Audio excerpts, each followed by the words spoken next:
കൂത്താട്ടുകുളം നഗരസഭയിൽ CPM കൗൺസിലറായ കലാരാജുവിനെ തട്ടിക്കൊണ്ടുപോയ സംഭവത്തിൽ വലിയ വിശദീകരണവുമായി LDF നേതാക്കൾ രംഗത്ത് വന്നിട്ടുണ്ട്. മാത്യു കുഴൽനാടൻ്റെ നേതൃത്വത്തിൽ ചേച്ചിയുടെ 2 മക്കളെയും UDF ബന്ദികളാക്കി. അങ്ങനെയാണ് ഈ നാടകം ആസൂത്രണം ചെയ്തതാണ്. എന്താണ് മറുപടി?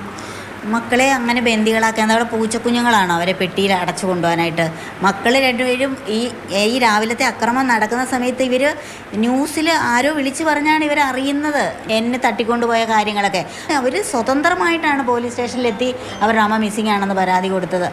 LDF പറയുന്നത് തട്ടിക്കൊണ്ടുപോയിട്ടില്ല എന്നുള്ളതാണ്. പൊതുജനം കഴുതയല്ല, അതാണ് മനസ്സിലാക്കേണ്ടത്.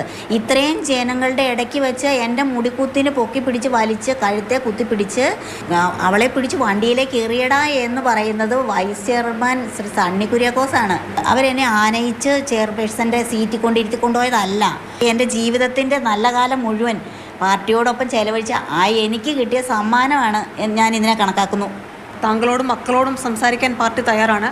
അരമണിക്കൂർ ഇരുന്ന് സംസാരിച്ചാൽ തീരാവുന്ന പ്രശ്നമേ ഉള്ളൂ എന്നതാണ്. കോൺഗ്രസ് ആണ് ഇക്കാര്യത്തിൽ പണം നൽകി തുടങ്ങിയ കാര്യങ്ങളൊക്കെ പറയുന്നു. കോൺഗ്രസ് പണം നൽകിയെങ്കിൽ അവരതിൻ്റെ തെളിവ് കാണിക്കട്ടെ.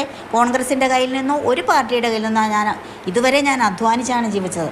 ആരുടെ ഒരു ഔദാര്യം ഞാൻ നേടിയിട്ടില്ല. ഇടത്തിൽ പാർട്ടിയുമായി സംസാരിക്കാൻ പാർട്ടിയുമായിട്ട് എന്തിന് സംസാരിക്കണം? ഞാൻ അവർക്ക് അവസരം കൊടുത്തിട്ട് പോലും അവരെന്നെ സംസാരിക്കാൻ തയ്യാറാകാതെ ഇത്രയും എന്നെ ഹറാസ് ചെയ്ത് മെൻ്റലി ടോർച്ചർ ചെയ്ത് ഇത്രയും പ്രശ്നങ്ങളുണ്ടാക്കി ഈ ലാസ്റ്റ് മൂമെൻറ്റിൽ എനിക്ക് അവരോട് സംസാരിക്കാനില്ല എന്നാണ് എനിക്ക് പറയാനുള്ളത്. 15 മുതൽ 18 വരെ UDF മാത്യു കുഴൽനാട് തട്ടിക്കൊണ്ടുപോയിരുന്നു. അവരുടെ കസ്റ്റഡിയിലാണെന്ന ആരോപണത്തോടെ എന്താണ് പ്രതികരണം? ഒരിക്കലും അല്ല, അതൊക്കെ വെറുതെ ആരോപണങ്ങൾ ഉന്നയിക്കുന്നതാണ്. എന്നെ അങ്ങനെ തട്ടിക്കൊണ്ടുപോയി അത് എന്ത് പറയുന്നത്? ശ്രീ റോബിൻ ജോൺ LDFിൻ്റെ കൗൺസിലറുമാണ്. അദ്ദേഹത്തോട് ചോദിക്കുക. ഒരു 1.5 മണിക്കൂറോളം ഞങ്ങൾ വീട്ടിൽ നിന്ന് സൗഹൃദ സംഭാഷണം നടത്തിയതാണ്.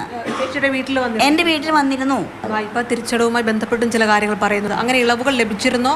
എന്തുകൊണ്ടാണ് ഈ പരാതി നൽകാൻ താമസം ഉണ്ടായത്? ഒരു 3 വർഷം മുമ്പ് നടന്ന കാര്യമാണെങ്കിൽ അതിന് വേണ്ട തലങ്ങളിലൊക്കെ ഞാൻ പരാതി കൊടുത്തിട്ടുണ്ട്. ആ പരാതി അതിൻ്റെ വഴിക്ക് പോട്ടെ, ആ പരാതിയിൽ ഒരു അന്വേഷണം വരട്ടെ, അന്നേരം നമുക്കതിന് മറുപടി പറയാം. ഇത്രയും ആക്രമിക്കാനുണ്ടായ ചേതോ വികാരം ഈ ഫിനാൻസ് പ്രശ്നമാണോ? ഇവർ നിരത്തുന്ന ഈ വാദഗതികളെല്ലാം വെറുതെയാണ്.